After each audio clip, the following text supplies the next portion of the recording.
Bem-vindos em mais um episódio do Capacite Podcast. Esse é o nosso 6º episódio.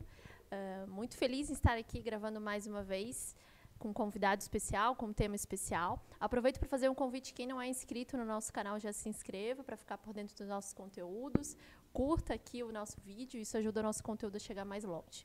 Para quem não me conhece, eu me chamo Tuane, sou uma das fundadoras do Capacite Podcast, do método Love Comex, e sou uma das sócias da Sept. A Sept é a patrocinadora oficial do Capacite Podcast. Aproveito para mandar um abraço para os meus sócios.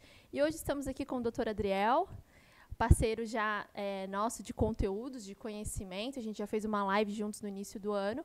E hoje eu convidei o Dr. Adriel para a gente falar um pouquinho sobre direito aduaneiro. Bem-vindo, Dr. Adriel. Muito obrigado, Tuane. Estou muito feliz de poder estar voltando a participar aqui com vocês dessa atividade que é muito importante para o comércio exterior, que é a atividade de informar, né? Então, eu espero que eu possa contribuir novamente, auxiliar em esclarecer alguns pontos e a gente sempre trazer informação que eu acho que a informação, de forma antecipada, ela nos facilita e nos evita bastante problema, né? Então, é um programa muito importante, muito interessante. Parabéns. Que bom, fico bem feliz, agradeço. Bom, pessoal, vamos bater um papo aqui sobre direito aduaneiro. A gente preparou mais ou menos aqui um script, alguns temas que a gente achar relevante para falar no momento para vocês. Estamos em junho de 2023, alguns acontecimentos recentes, e aí ao longo do podcast a ideia é a gente realmente trazer bastante conhecimento para vocês. Então vamos lá. Doutor Adriel, para a gente iniciar o podcast, vamos falar um pouquinho dessa situação bem recente que aconteceu no mês de maio, que foi a Operação Apagão da Receita Federal, no qual os fiscais entraram em greve por uma falta de cumprimento do governo de um acordo de um bônus, né, que foi solicitado lá em 2017. E isso gerou alguns problemas no mês de junho para alguns exportadores. Os fiscais ficaram trabalhando nas segundas e sextas-feiras, isso atrasou desembaraço, isso trouxe alguns canais vermelhos, soube de algumas cargas que deram um canal vermelho no Paraná, Santa Catarina, em Santos. E agora, no início da semana, parece que o governo já houve um entendimento, assinaram, estava para ser publicado no Diário Oficial e é para a situação se normalizar. Queria ouvir um pouquinho do teu lado aí de escritório e de advogado com os clientes, como que foi essa percepção, se chegou a passar por algum caso, e a gente comentar um pouquinho dessa situação de operações da Receita Federal, que atinge bastante a nossa área de comércio exterior, em especial os importadores e exportadores.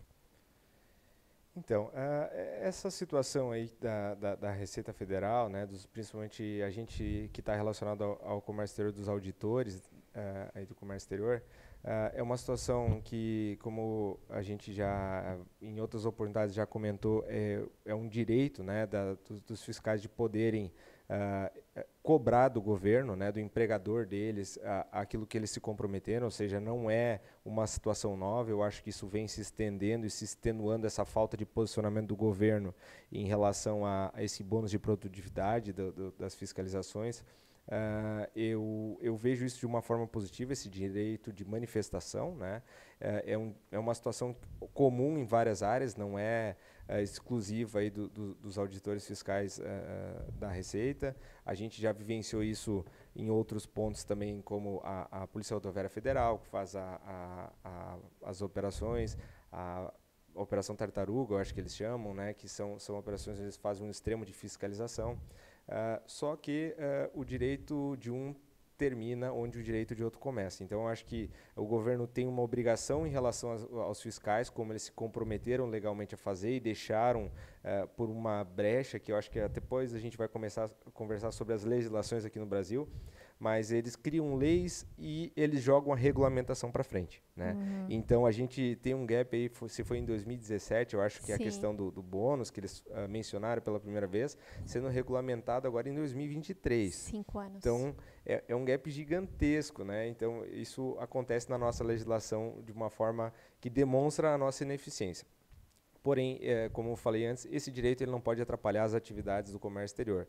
Então, os contribuintes têm vivenciado aí experiências bem desagradáveis aí na questão de prazo, né? Porque o contribuinte ele tem direito de saber sobre aquilo que está gerando, por exemplo, um canal vermelho. Esse tipo de operação, geralmente, ele é marcada pela demora, né? Pela burocratização, o excesso de burocratização colocado pelos fiscais em cima das atividades de fiscalização. Então, todo contribuinte tem um direito de, dentro de 8 dias, assim que é o momento que parou a carga para uma fiscalização, de saber sobre do que se trata. Ou seja, a famosa exigência lá no Siscomex, quando ele comparece, onde o fiscal diz o que tem que estar acontecendo, né? Olha, você está sendo fiscalizado para que você me apresente determinada documentação ou para que a gente analise a tua mercadoria que está ali dentro dessa tua declaração. A partir desse momento, o prazo entre uma parametrização e até a exigência do fiscal é de pelo menos 8 dias.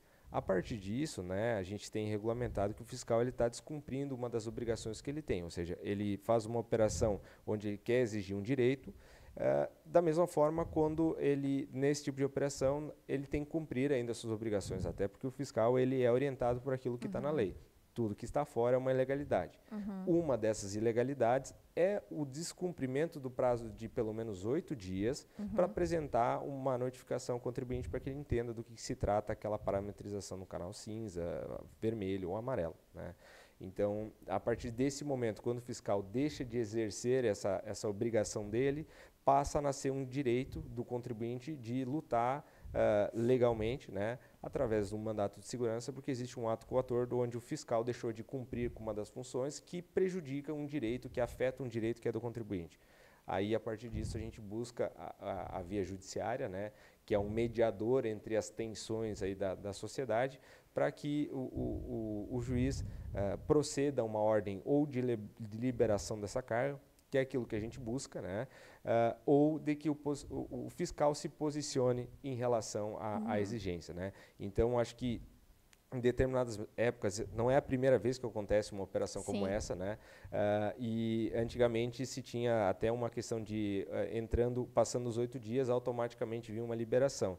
Às vezes, o judiciário tem se posicionado não da liberação direta, apesar de ser um direito do contribuinte, mas às vezes de solicitar as informações prévias ali para fiscalização, e aí até o momento que ela precise fazer essa resposta, prestar essas informações ao juízo, ela coloca dentro do Siscomex ali qual que seria a exigência.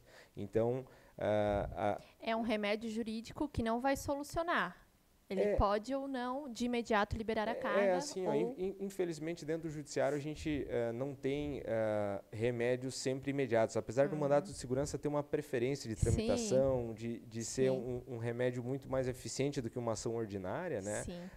Ele ainda tem suas certas limitações, né? Porque o principal ponto é que nos 8 dias o fiscal apresente realmente a informação daquilo que se trata. Se ele não apresenta essa informação, é obrigado ele a estar liberando a carga.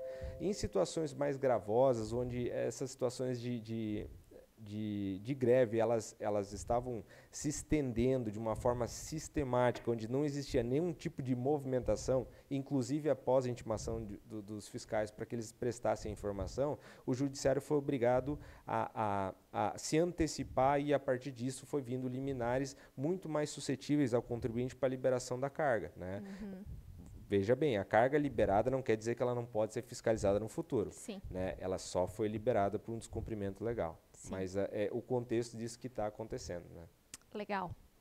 Bom, pessoal, vamos acompanhar como é que vai ficar esse tema, né? Bem recente, mas a gente quis trazer aí para vocês como que está atualmente e como que funciona, então, as liminares. Agora, falando um pouquinho de legislação brasileira em relação ao direito aduaneiro. A nossa regulamentação ela é de 1967, 55 anos atrás. Na sua visão hoje, essa legislação tão antiga, sem tantas mudanças, atrapalha o desenvolvimento do comércio exterior no Brasil? Hoje a gente representa aí 2% do comércio exterior mundial, é muito pouco, né? E quando a gente conversa com os colegas de comércio exterior e tudo mais, a gente fala que é muito burocrático e tem muita coisa que não faz mais tanto sentido como aquela época. Até a gente conversou um pouquinho nos bastidores sobre isso. Queria um pouquinho da tua visão de direito, né, de operador do direito, sobre isso, assim, sobre essa legislação ser tão antiga, se deveria haver talvez uma reforma aduaneira, como a gente está tendo uma reforma tributária. Falar um pouquinho dessa tua visão, na tua opinião, é claro. Eu tenho certeza, né, que a forma como o Brasil é estruturado do ponto de vista legal, né, legislativo, ele é um entrave ao empreendedorismo, de todas as formas, né, não só do comércio exterior. Ou seja, existe um excesso de passos que a gente tem que dar para conseguir empreender, para conseguir vender, né? O comércio exterior tem a atividade de realmente levar e trazer mercadorias para fora do país, e a burocracia hoje brasileira, legislativa, ela acaba atrapalhando de forma muito grande isso, tá? E aí eu coloco isso até vinculando ao início aquilo que a gente estava falando. Atrapalha porque as informações estão escondidas. As legislações que a gente se menciona, né, elas pertencem a 1966, 67, são legislações que existem, numa época elas são concebidas, onde a gente tinha o exército comandando o país, né, então é uma doutrina diferente daquilo que a gente precisa do ponto de vista, às vezes, empresarial. Até do ponto de vista de fiscalizatório, a gente tem resquícios onde a responsabilidade do importador e do exportador e de todos os envolvidos dentro da operação, ela é uma responsabilidade objetiva, ou seja, algo que está em completo desacordo com aquilo que a gente vem a receber a partir da Constituição de 1988, que é considerada uma Constituição de direitos, uma Constituição onde os direitos do contribuinte, que antes estavam mitigados em face do Estado que se encontrava, passam a ser fortemente impostos, isso na raiz, na base de todas as legislações. A gente tem uma legislação que vem de 66 e 67, adaptado em certas formas, mas ainda com efeitos e resquícios dessa realidade. Então, a gente passa por um excesso de burocracia, por leis que são antigas e precisam de regulamentações, como essa situação que os próprios fiscais passaram em cima desse bônus. Era uma lei de 2017 sem regulamentação durante 5 anos. Então, esses excessos de entraves que vai tendo de regulamentações faz com que a competitividade do empresário brasileiro seja atrapalhada, onde o empresário ele não tem condição de desenvolver atividade sem consultar 50 pessoas diferentes, né? A gente tem um excesso de burocratização que impede da gente industrializar de maneira mais efetiva, porque a gente tem custos altíssimos disso, desde a parte da logística, mas principalmente custos tributários, né, que não representam, às vezes, o interesse da nação. Às vezes o interesse produtivo representa o quê? O interesse de arrecadação. Então o Estado ele tem um excesso de gastos e às vezes ele precisa atingir isso através de uma maior arrecadação, e isso acaba atrapalhando o desenvolvimento da atividade. Então, quanto maior a burocracia para você desenvolver a sua atividade, mais lenta ela acontece. Ou seja, hoje você não pode vender. Você tem que passar por um processo de radar, você tem que apresentar uma quantidade de documentação da pessoa física, da pessoa jurídica, contabilidade, ou seja, quantas pessoas vão começar a ser envolvidas e quantas linguagens diferentes vão acontecer, porque o fiscal, ele interpreta a lei, a gente interpreta a lei. Então, a gente tem diversas interpretações do mesmo texto. Então, a gente tem uma discussão de diversas posicionamentos interpretativos que, às vezes, não convergem para o mesmo ponto. E eu acho que isso atrapalha muito. Enquanto a gente deveria estar fazendo comércio, a gente está discutindo legislação o tempo inteiro. E aqui eu acho que entra até o que a gente falou um pouquinho nos bastidores, é que como a nossa legislação ela é tão antiga e não há essas mudanças, a Receita acaba criando as instruções normativas para tentar atualizar, para tentar organizar o comércio internacional, como a gente vê em instrução normativa de operações de conta em ordem, encomenda, que são recentes, né? São tipo de operações novas que não havia antes. Então, a gente vê um certo poder criando leis que não é a verdadeira função dele. Eu acho que assim, o Brasil ele é muito competente em criar regulamentações em excesso e pouco competente em criar elas de forma eficiente, né? Então, assim, o processo legislativo ele é burocrático, ele é moroso e geralmente ele parte de indivíduos que não convivem, não vivenciam a realidade do comércio exterior, né? Nem da parte da fiscalização, nem da parte do cidadão, né? Do contribuinte que está ali vivenciando aquilo diariamente. Então, a gente tem legislações que deixam regulamentações em aberto, que passam a ser feitas eventualmente através das instruções normativas, e eu coloco aqui que nos últimos anos a gente tem instruções normativas cada vez mais técnicas, mais eficientes, mais tecnológicas. A Receita Federal do Brasil, ela é extremamente competente no que ela faz. Tá? E ela não é um inimigo do contribuinte, apesar de que existe essa interpretação de que a Receita Federal está ali contra você. Na verdade, ela está ali e ela é obrigada a cumprir aquilo que está na lei. Esse ponto eu acho importantíssimo a gente falar, né, doutora Adriel? Todo mundo tem uma visão dos fiscais como algo negativo, mas eles estão, na verdade, cumprindo as obrigações, e caso eles não cumpram, eles também sofrem penalidades, processos administrativos e tudo mais. E eu acho que com essa legislação, com essas obrigações, o mercado fica mais competitivo. Acaba passando uma peneira naqueles que não estão dentro, porque até o próximo tema que a gente vai falar um pouquinho é sobre a interposição, o que está cada vez mais num crivo, né? A gente vai falar um pouquinho também dessa questão de algoritmos da Receita Federal. Então, eu acho que também há uma necessidade, porque senão fica tudo muito fácil, todo mundo tem, e aí entra um pouco essa questão de não estar dentro do que é certo, as empresas que fazem certo, as empresas que não fazem. Então, acho que esse ponto é importante a gente falar, né? Não é só coisas ruins. A Receita Federal, ela avançou aí nos últimos anos. Eu acho que a época da pandemia, como eu já mencionei diversas vezes, deu respiro para a Receita poder trabalhar, né, poder trazer novas instruções normativas. A gente tinha instruções ali que eram do ano de 2003, que era da valoração aduaneira, que foi atualizada aí em 2022. A gente teve instruções normativas referentes às próprias fiscalizações, que trouxeram novas interpretações, novas formas de poder fazer negócio, como você falou, da regulamentação da conta e ordem e da encomenda. Que, gente, por incrível que pareça, essa situação aconteceu em 2020 e 2021. A regulamentação foi... Que eles começaram a entender que uma conta e ordem, uma encomenda de forma diferenciada uma das outras, e até depois a gente vai entrar isso dentro da interposição, que isso não era claro, era mais ou menos assim uma informação de experiência passada de um para um, mas que não existia isso de uma maneira muito clara, né? E até os clientes ficavam inseguros quando tu, como trade, eu estou falando porque a minha experiência é de trade, né? Tu ia oferecer uma solução dessa tributária, o cliente ficava meio sem entender, porque não estava claro na legislação como deveria ser, né? Como é possível, é aprovado.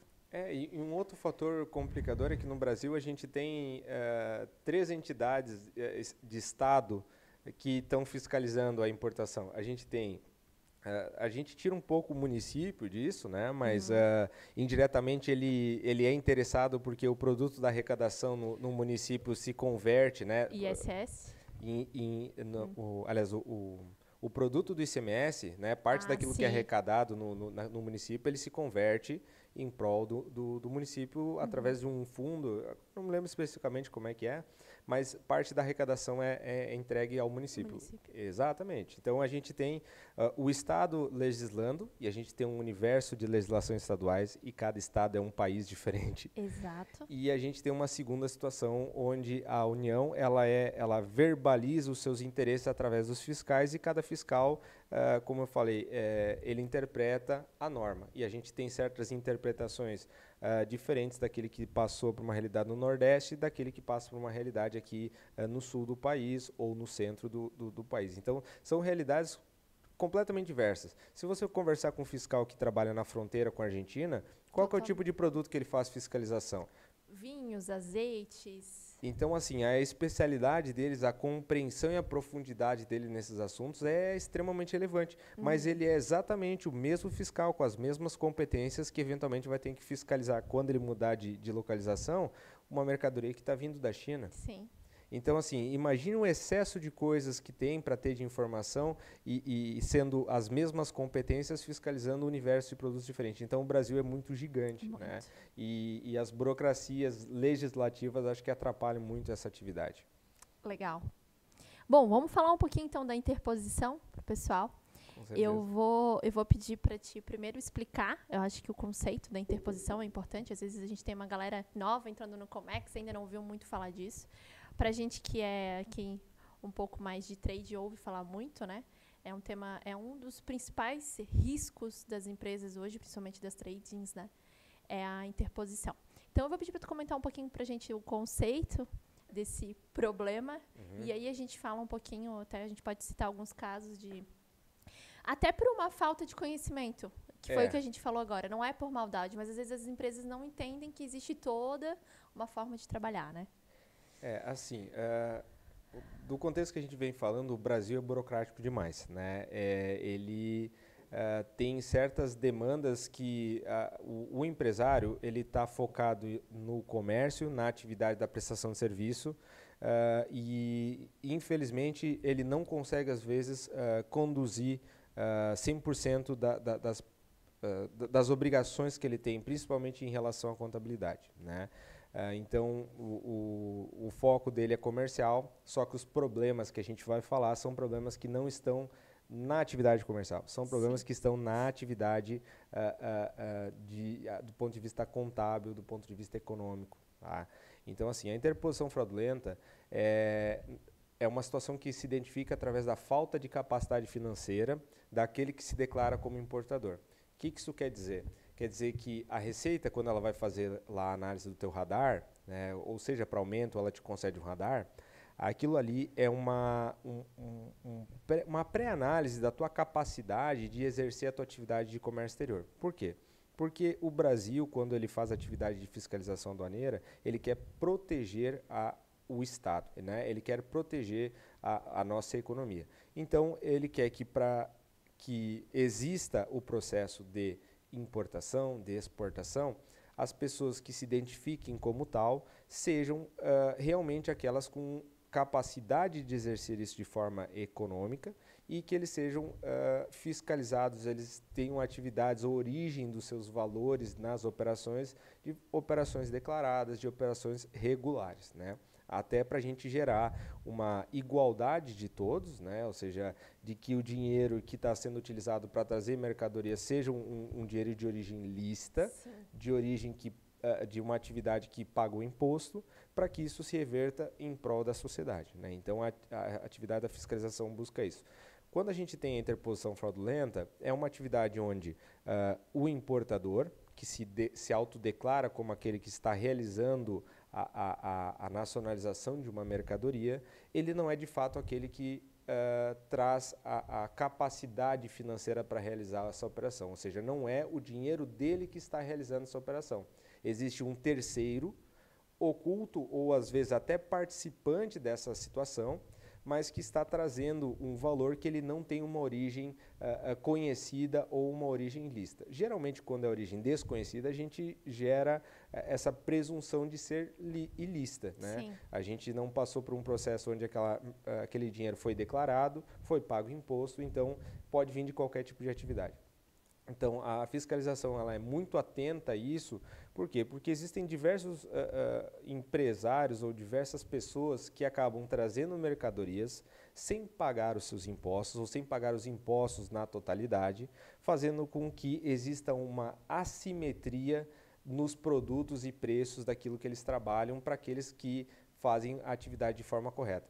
Então, acho que muita gente olha para a fiscalização como inimigo e, na verdade, ela é um amigo que faz com que todo mundo jogue o jogo pelas mesmas regras. É isso que a gente até falou anteriormente. Então, quando tem alguém que não está jogando pela mesma regra, ele está se beneficiando em cima da tua atividade que é lícita.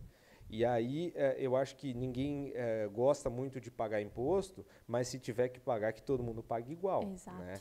Então, a fiscalização ela está aí para isso, para exigir, né, os tributos e que seja cumprindo regulamentações de saúde, de adequação à segurança do consumidor. Então, na interposição fraudulenta, a atividade da fiscalização é impedir que certos operadores passem a fazer atividades ilegais, a trazer mercadorias sem pagar imposto. E aí a gente tem uma coisa que beneficia a toda a sociedade e também o importador que vai fazer certo a sua operação. Legal, perfeito. Acho que ficou bem claro. Acho que até aqui a gente pode dar um exemplo para o pessoal, às vezes, da prática do que a gente já passou, né, doutora Adriel? Sim. Até porque, às vezes, o pessoal não consegue entender todo o passo a passo, né? Então, até dando um exemplo meu, até comentei com o doutor, recebi uma ligação de uma ótica querendo importar uma máquina para fazer lentes, mas ela é uma ótica. Tony, eu posso tirar o radar? Pode. A gente pode alterar o teu KNIght, tornar um importador. Tranquilo. Qual que é o teu capital social, né? Ah, meu capital social é 10, 15, 20 mil reais. Mas a operação que eu quero fazer é 200 mil dólares. Isso já não é legal. Então, desde o momento de uma prospecção, de uma apresentação, é importante a gente ver essa situação, né, doutora Adriel? Mesmo uma empresa nova, que não tem histórico nenhum, que vai iniciar as suas importações, todas essas informações elas têm que bater, né? O capital social da empresa, o histórico dos sócios, como que essas contas são pagas, não mistura conta pessoa física com pessoa jurídica. Então, existe todo um trabalho a ser feito. É burocrático? É, mas é muito possível. Então, assim, é uma organização que tem que ser feita para se preparar para importar, né? Então, acho que esse planejamento é importantíssimo para quem deseja começar. Eu vou dar até o exemplo da própria Sept. Nós somos uma empresa que estamos completando um ano, agora em junho. E até ontem a gente teve uma reunião entre os sócios. No final do ano, a gente vai atualizar o capital social do contrato social. Porque a gente precisa atualizar a receita de como que a gente está. Porque não adianta tu colocar um capital lá, de repente tu ter uma crescente e tu não informar. Daqui a pouco tu vai começar a fazer importações maiores e tudo mais. Então, essas informações integradas para a receita que é o importante, que aí eu acho que entra até a gente depois comentar um pouquinho dos robôs, né? Algoritmos. Assim, ó, todo o início de qualquer tipo de operação, ele tem que ser estudado, né? Principalmente da forma que a gente falava, da legislação que a gente tem. É mais burocrático fazer certo, mas é muito mais caro quando dá errado. Isso, perfeito. Então, assim, dá para fazer uma operação de importação com 20 mil reais de capital social? Sim, pode dar. A questão é, qual que é a chance disso dar certo?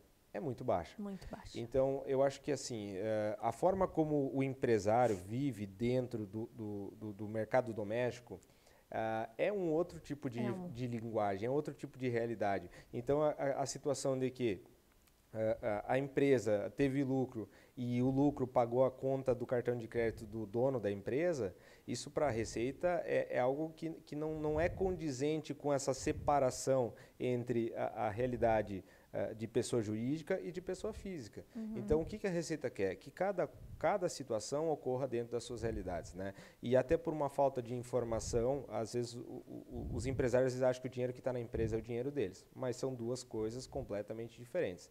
Então, esse é um tipo de situação que pode gerar uma questão de interposição no sentido inverso. A gente tem, às vezes, um excesso de colocação de dinheiro da própria pessoa física dentro da empresa, sem um processo regular de atualização de capital social, né?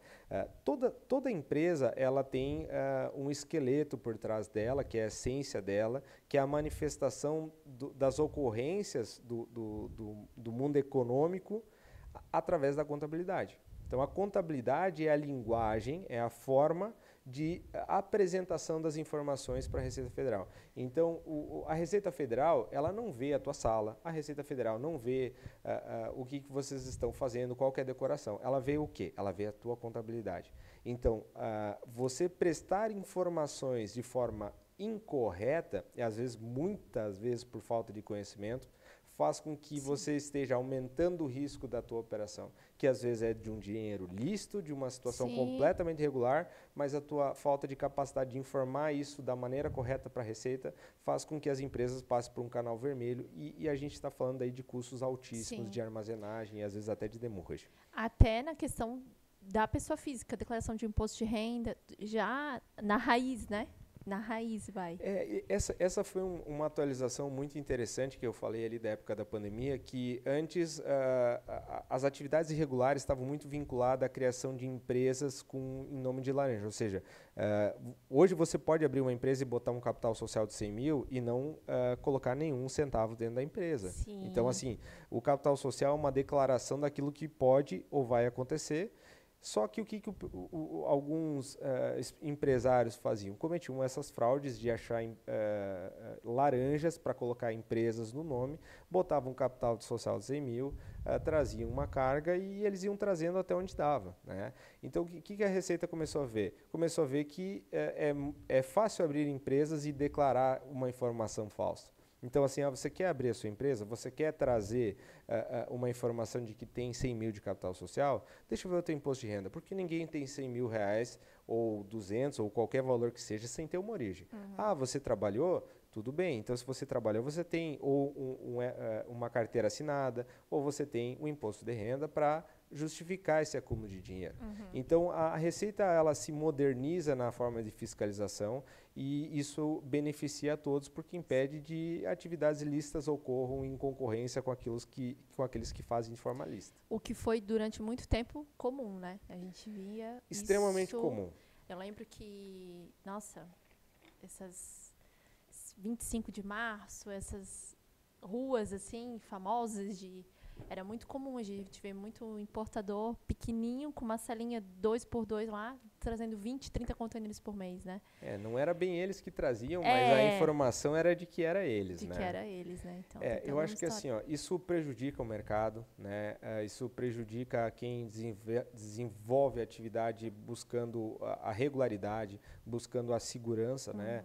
Principalmente para quem presta o serviço dentro do comércio exterior, a atividade da prestação de serviço responsabiliza todos os prestadores da mesma forma. Então, às vezes, a trading pode passar pelo mesmo processo de interposição fraudulenta do que passa aquele que está cometendo a fraude. Então, às vezes, esse pessoal que está dentro do meio, trabalhando de forma correta, às vezes está submetido a situações de risco que fogem ao controle dela. Né? A gente tem, sim, defesas e formas de trazer isso para a Receita, mas a gente, como eu falei, a legislação de 1966, ela é punitiva, ou seja, primeiro ela acusa e a gente vê quem é que vai se safar dentro disso. Então, a gente já teve diversas situações onde não só a trade, mas o despachante foi penalizado, né, por uma importação que foi feita pelo importador que estava cometendo uma fraude, né? Não a trade, mas sim o adquirente final.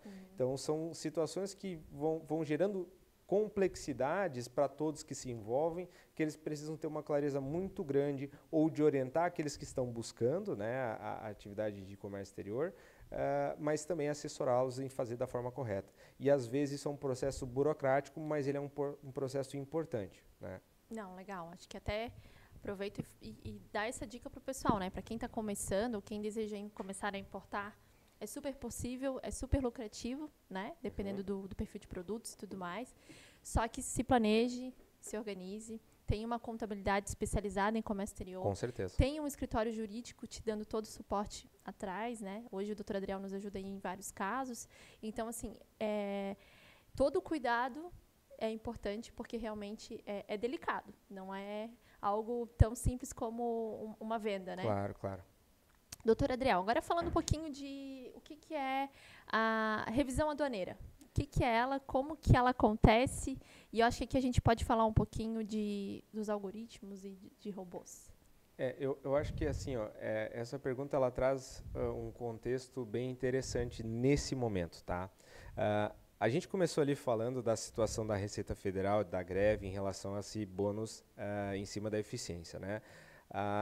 Só que esse bônus de eficiência ele está vinculado à arrecadação, não à aplicação de multa. Tá? Então, a gente tem a atividade fiscalizatória sendo incentivada a arrecadar mais, né? A atividade do fiscal. Quando a gente tem isso, qual que é o ponto principal que eu imagino que a gente vai ter aí discussões para frente? Já que a atividade de multa não participa da base de cálculo desse bônus, a atividade de arrecadação é aquilo que vai influenciar diretamente. Como se aumenta a arrecadação do Estado, fiscalizando a base de cálculo daquilo que vai ser aplicado o imposto. Né? A revisão aduaneira é a atividade do fiscal dele poder analisar uma mercadoria que já foi nacionalizada ou já foi exportada e ele analisar aquela operação para ver se ela está realmente condizente com aquilo que foi declarado.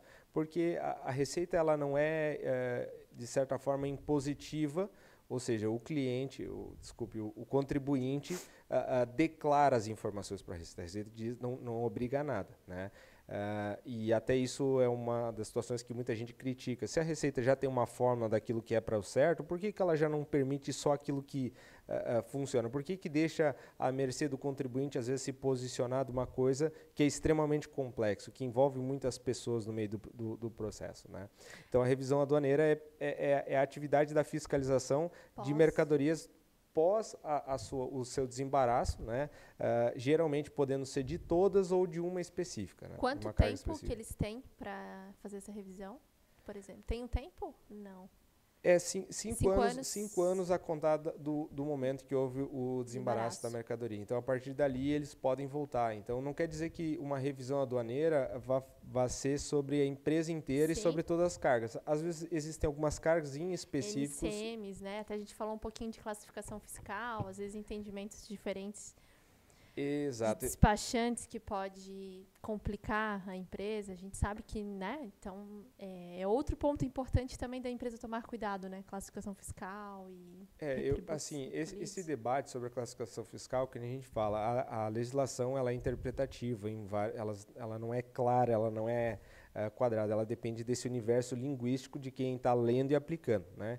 Então, como a gente comentou, essas interpretações de pessoas diferentes sobre o mesmo fato geram resultados diferentes, né? A NCM, eu acho que é uma das principais, que é a interpretação daquilo que legalmente é o que está dentro do nosso universo físico. Então, a gente tem que traduzir aquilo ali em Acho palavras... que pode dar até o exemplo do Croc aqui, depois que a gente conversou. O Crocs foi uma das situações onde tinha gente que entendia que aquilo era acho que um sapato emborrachado, e outros entendiam que era um chinelo, uma sandália. E isso tinha NCMs diferentes, né? Não sei especificamente se era esse ou aquele, mas a situação duas pessoas olhando para o mesmo objeto e entendendo coisas diferentes. Então, a atividade fiscalizatória e a atividade hoje do contribuinte todo mundo olhando para os objetos do nosso mundo fenomênico e olhando a legislação, gerando uma interpretação e vendo onde é que cada uma das coisas se encaixa. Às vezes o contribuinte vai encaixar em uma determinada interpretação e o fiscal em outra. Normalmente, cada um a mais benéfica para si. Um para arrecadação maior e o contribuinte para arrecadação menor, porque ele quer pagar menos impostos. Então, essas rusgas aí que a gente tem entre fiscalização e entre o contribuinte são outras coisas que atrapalham também a atividade e a competitividade do Brasil no comércio exterior, né? Então, eu acho que isso eu projeto, pensa que a gente está falando do impacto desse bônus de eficiência, que não vai ser só dentro desse sentido, mas são bônus de eficiência também do prazo que as fiscalizações levam, né? Ou seja, as atividades que têm o início de uma impugnação num auto de infração devem ser mais céleres também, que isso vai impactar na produtividade da Receita Federal. Mas eu imagino que no campo do direito aduaneiro, a gente vai ter discussões ferrenhas em cima de NCM, em cima de base de cálculo, e aí a gente está falando de valoração aduaneira, que tem um acordo de valoração aduaneira que o Brasil é signatário, que é um acordo internacional, que é um acordo que ele tem apesar de estar incorporado na nossa legislação, ele parte de uma origem legislativa diferente do Brasil. Então, o Brasil é pouco prático. O Brasil é 100% legislação escrita. Quanto mais coisas escritas, melhor. O GATT, né, o Acordo de Valoração, ele parte de um conceito, como todos os acordos internacionais mais abrangentes, que permite com que cada fiscalização abrace da melhor forma e internalize isso. E o Brasil, quando internaliza... A nossa legislação de 66, ela tem, digamos, uma certa brecha que faz com que aquilo que deveria ser regra, que é a valoração aduaneira, acabe sendo descartado, né? E quando acaba sendo descartado, aquilo lá que era uma coisa de inovação, né, de transformar o Brasil na atividade comercial mais produtiva, acaba caindo dentro dessa legislação que é muito mais, que penaliza o contribuinte. E ali eu acho que a partir dessa situação a gente vai começar a ver uma maior discussão dentro desses pontos. A revisão aduaneira é uma ferramenta que as fiscalizações, creio eu, vão começar a utilizar muito mais agora do que antes. Muito mais. Até dentro desse ponto, acho que a gente pode só falar rapidamente sobre a inteligência artificial e esses pontos, né? Isso já vem há algum tempo, né, doutora Adriel, sendo utilizado pela Receita Federal e cada vez mais, né? Eles estão utilizando a favor a tecnologia deles, é claro, como Sim. muitos, né? Eu até conversei com um despachante colega, ele comentou da inteligência artificial, que ele viu um despachante pedindo classificação fiscal para inteligência artificial. Uhum. Então, imagina nós que estamos aqui, acabamos usando a inteligência para algumas coisas, imagina o poder que a Receita Federal não tem a favor dela com a tecnologia, né? Hoje é uma ilusão muito grande, tá? Muito grande do contribuinte de imaginar que a Receita não está a par do que ele está fazendo. Né? Eu acho que isso, até para deixar bem claro, a Receita sabe o que você faz, tá? Tudo. Só que ela não consegue ainda lidar com a quantidade de informação que ela tem. Então, o que ela utiliza? Ela utiliza as inteligências artificiais, são diversos sistemas, que eles fazem uma análise de risco. Quando a gente está indo para o aduaneiro, a gente está falando do ponto de combate mais extremo, onde a fiscalização precisa ser a mais eficiente. Então, todo tipo de ferramenta que tiver de fiscalização de inteligência artificial, o primeiro lugar que ela é implementado é na atividade de fiscalização aduaneira. Ou seja, a fiscalização tem a seu dispor a maior e mais forte ferramenta para analisar riscos. Tá? Então, o canal cinza, o canal vermelho, o canal amarelo... Ele não acontece por acaso. Ele não acontece por acaso. Ele não veio porque um fiscal não gostou da sua cara. Isso eu acho importantíssimo a gente falar, gente. Até porque o fiscal não está nem mais vendo a tua cara. Exato. Por exemplo, você não tem mais acesso ao fiscal. A forma de você se comunicar é através do ECAC. É documental. Não existe mais a pessoalidade. Eu acho que isso também é importante. Né? É importante porque te resguarda de você não ter uma rusga pessoal com o fiscal e vice-versa. Né? E aí entra a inteligência artificial. A fiscalização ela acontece a partir de um somatório de indícios, onde a inteligência identifica desde a tua contabilidade, desde o teu CPF, desde a empresa, desde o teu despachante aduaneiro, ele vai fazer e ele vai classificar se a tua operação ela é uma operação que pode representar risco para a União. E essa fiscalização ela não começa só dentro da tua empresa. Ela está, inclusive, no exportador. Ou seja, imagine que a Receita ela tem informação unificada, colocada no sistema, onde ele sabe todos os preços praticados por aquele exportador para o Brasil, para diversos, com aquela mesma NCM. Perfeito. Então, assim, quando a Receita começa a identificar que um produto de um importador está mais barato que o outro, o próprio sistema identificou, tem uma divergência aqui. Onde é que pode existir um potencial de valores que estão deixados de ser recolhidos? Naquele que está pagando dentro de uma média ou daquele que está pagando abaixo da média? E aquele que está pagando abaixo da média. Então, ele vai pegar e ele vai trazer a tua importação para um canal vermelho e você vai ter que começar a apresentar toda a justificativa de por que a tua negociação é melhor do que a negociação do teu concorrente. Né? Ou às vezes não é só da mesma empresa, mas de um coletivo de empresas exportadoras para aquela NCM. Ou seja, é muitos dados, né? E são tantos dados que são quase impossíveis de qualquer ser humano lidar. Aí entra a inteligência artificial de selecionar esses dados e entregar para a Receita aquilo que é o maior potencial, né, de estar cometendo alguma situação irregular. E bem como você disse, né, é um volume gigantesco de processos, de importações de empresas, então com certeza fica numa fila, né? Então as empresas que tenham mais indícios com certeza vão cair com mais chance, mas o cuidado ele é imprescindível, que como a gente falou, até 5 anos essa conta pode chegar. É importante que o contribuinte entenda que a Receita ela analisa o risco de forma sistêmica e não só objetiva, tá? O que eu quero dizer com isso? Ela não analisa um único ponto para te gerar um canal vermelho, né? Às vezes aconteceu situações onde a gente conseguiu identificar que um despachante, né, ele passou por um problema em algumas cargas dele, e todas as empresas que ele começou, ou que ele atuava, que ele estava vinculado, começaram a dar canal, né? Não quer dizer que isso é uma máxima, né? Sim. Mas é que aquilo ali gera um fator de agravamento de risco que a Receita, né, através dos seus programas, através da inteligência artificial, começa a fazer testes. Então, eventualmente, ele vai jogar um canal vermelho de uma empresa que não tem nada a ver, às vezes nunca passou, está há 50 anos importando, não passou por um canal vermelho, passando por uma situação que ela não consegue entender. Às vezes está dentro do despachante, às vezes está dentro da trading e às vezes está dentro da exportador.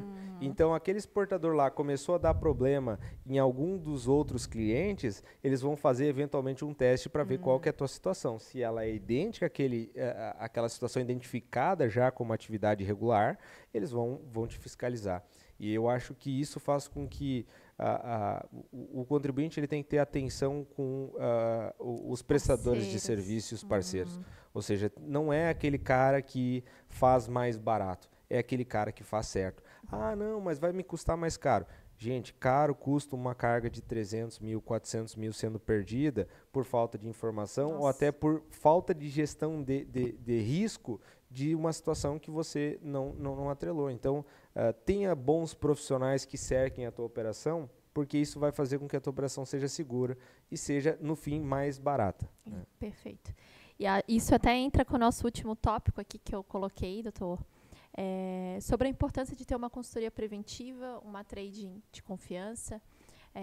Fica aqui o convite para quem quiser conhecer a Cept, mas existe muitos planos de ações a serem tomadas no projeto, né? Sim, então não é certeza. simplesmente achar um fornecedor e um preço bom. Não. Achei um chinês lá e o preço bateu, calculei aqui os impostos, vou importar. Existe toda uma programação. Queria que tu comentasse um pouquinho como que uma assessoria jurídica pode ajudar uma empresa. Hoje, tu tem consultorias aí com algumas empresas mensais que tu acompanha. O que pode ser feito? Só pincela por cima para o pessoal ter conhecimento.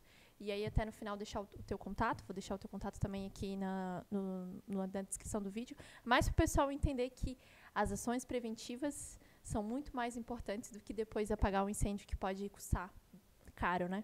Com certeza. Assim, a atividade de se planejar, de ter um compliance das suas operações, ela é uma atividade que ela te economiza tempo, né?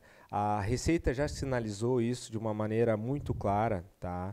A partir do momento que ela entrega o programa OEA, né, que é Operador Econômico Autorizado, que são empresas que elas se comprometem a antecipar eventuais problemas que se identificam. A Receita fala assim, olha, me entrega esse tipo de estrutura, esse tipo de documentação de forma antecipada, que a gente vai te colocar dentro dessa estrutura de análise de risco como uma empresa de baixo risco. Tá? E dentro disso também os próprios operadores que você se comunica. Então, você tendo uma empresa que trabalha dentro de um compliance, trabalha dentro de uma forma preventiva, e você contrata operadores que trabalham com compliance, com atendimento de uma contabilidade especializada, de um escritório de advocacia especializado, eles vão trazer mais segurança para a operação como um todo, né? Então, a atividade preventiva ela começa desde o momento do planejamento, de você manifestar a vontade daquilo que você quer fazer, para um segundo momento você passar a colher informações, que é isso que a gente está fazendo aqui, que é isso que o podcast tem como essência. A partir daquilo, que a gente tem como informação de buscar profissionais capacitados que possam te trazer segurança para essa operação. Você não sabe tudo e nem tem como saber. Pensa que a gente passa aí 10 anos desenvolvendo a mesma atividade, a mesma situação e todo dia a gente se depara às vezes com desafios novos, né? Então a atividade do cidadão que vai buscar o comércio exterior, ela é comercial. Você tem ali, você quer melhorar as suas margens comprando melhor para vender mais, vender melhor, ter mais mercado. Sim. Então se preocupe com isso e se cerque de profissionais que entendam aquilo que está vinculado ao comércio exterior, porque vai ser muito mais prático, você vai precisar realmente se preocupar apenas com a atividade de comprar e vender, enquanto a gente, como prestador de serviço, vai se preocupar com a tua contabilidade, o contador. E, gente, contabilidade precisa ser uma contabilidade especializada em comércio exterior. São formas diferentes de manifestar isso ali dentro, que nem eu falei, mais um podcast inteiro só para a questão contábil, né? Sim. Então, assim, é um ponto fundamental. A contabilidade ela é extremamente relevante, como é extremamente relevante você contratar profissionais que entendam de comércio exterior para que você cumpra todas as regras. Ah, mas eu não quero cumprir. Então, às vezes, esses bons profissionais vão falar, eu não quero trabalhar com você. Então, acho que esse é um momento que boas empresas, bons profissionais vão se destacar porque a receita tem sido eficiente e a receita tem vindo forte e vai vir cada vez mais forte. Isso é um problema para a gente que é contribuinte? Não, é um problema para quem faz errado. Né? E aí, às vezes, o errado é por má intenção. Sim. E a gente tem muito disso, e esse pessoal está caindo fora do mercado. Sim. A gente já coloca, deixa bem claro. Quem está com a operação irregular, ele vai cair. Ele vai cair. Ah, mas ele passou 2, 3, 5, 10. Ele vai cair. E quando ele cair, vai cair tão forte que todas as 10 que passou não vai valer a pena. Tá? Então, assim, faça certo, mesmo que isso custe o que deve custar, que é os impostos, faça certo e tenha tranquilidade. Para quando vir uma intimação da Receita que precisa saber de alguma coisa, vai cumprir em paz, você vai cumprir em paz. Até porque, que nem eu falei, a Receita já sabe. Então, ela já está ciente daquilo. Né? E eu acho que quando a gente fala em compliance, quando a gente fala de ações a serem tomadas de forma prévia, que entra revisar contratos da empresa, revisar contratos com os parceiros que te atendem. Claro. Lei Geral de Proteção de Dados, que eu acho que a gente pode marcar um podcast para falar sobre com certeza. isso. É um tema super atual e que a gente sabe que está acontecendo já algumas auditorias, né? De quem não está cumprindo essa proteção de dados, né? Inclusive para a empresa de comércio exterior, a gente lida com muitos dados, né, dos nossos clientes. Então, vou deixar aqui até como a gente agendar um podcast sobre isso, acho legal. Com certeza. Então, assim, realmente é importantíssimo ter uma base estruturada, jurídica, contábil, importador, despachante, exportador. Eu acho que toda a cadeia logística do comércio exterior, o agente de carga, porque realmente as responsabilidades são muitas a serem cumpridas e, às vezes, um ato teu pode trazer uma consequência para todos os teus parceiros, como a gente falou, né? Colocando até um parênteses, agora há pouquíssimo tempo eu recebi, né, um contato de um cliente meu que ele é transportador, frete, não vinculado ao comércio exterior, ele faz frete interno. Ele recebeu uma intimação da Receita Federal para que ele apresentasse toda a documentação de uma operação que ele tinha com o importador que tomava o serviço dele. Nossa. Ou seja, quando a Receita Federal começou a ver que, eventualmente, algumas empresas que não jogam dentro da regra do jogo, através de estruturas falsas, de estruturas que não existem, eles começaram a ir em empresas que estão estruturadas para entender quem é a pessoa por trás. Ou seja, o ponto principal da interposição fraudulenta é se você realmente é a pessoa que exerce a atividade de comércio exterior. E aí, se você não dá informação, eventualmente alguém pode dar, porque o frete que você contrata está submetido à fiscalização. E aí, a gente aqui na região de Itajaí, que a gente tem muitas empresas que prestam atividades relacionadas ao comércio exterior de forma indireta, sendo notificadas, fiscalizadas, apresentar documentação, e não é pouca, é documentação de quem é que pagou o boleto.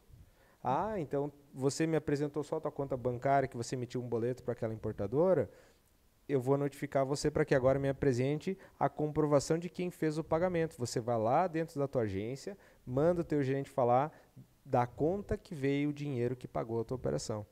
Então, a Receita está cada vez muito mais a fundo, olhando todo um sistema que opera em relação ao comércio exterior. Então, você sempre vai deixar algum rastro, o teu dinheiro, ou a tua operação, ou a tua comunicação. Desde um e-mail que você troca, desde um telefonema que você faz, um WhatsApp, o mundo é de informação. Perfeito. Ou seja, ou você lida bem com as informações e com os teus parceiros, ou eventualmente você se submete a uma situação completamente que está aquém de você, né?